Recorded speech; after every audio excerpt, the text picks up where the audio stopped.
પાટીદાર આંદોલનના પગલે કચ્છનો સૌરાષ્ટ્ર સાથેનો એસટી વ્યવહાર ખોરવાઈ ગયો છે અને અંદાજે 15 લાખથી વધુનું નુકસાન એસટી તંત્ર સહન કરી રહ્યું છે।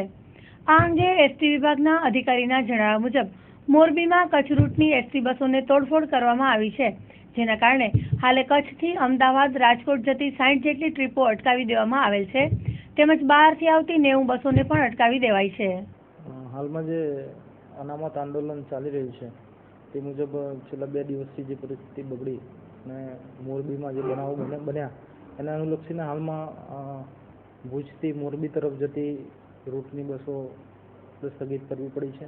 તે સિવાય ભુજથી હળવદ ધાંગધ્રા તરફ જતી બસોને પણ હાલમાં મુસાફરો અને એસટી માલ મિલકતની સલામતી માટે ખાસ કરીને હાલમાં બંધ કરવામાં આવેલ છે।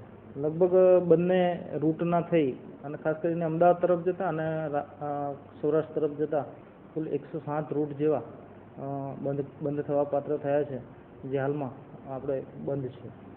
આંકડાકીય વિગતો જોતા એસટી માલ મિલકતને મોરબીમાં બસની નુકસાની થઈ, ત્યારબાદ આવકની પણ ક્રમશઃ વિભાગની આવકની નુકસાનીઓ થતી રહી છે। જે રોજિંદી મળવાપાત્રી આવક હોય તેમાં નુકસાની રોજ થવા પામી રહી છે। અંદાજિત લગભગ 30 લાખ રૂપિયા જેટલી નુકસાની થઈ હોય એવું માની શકાય।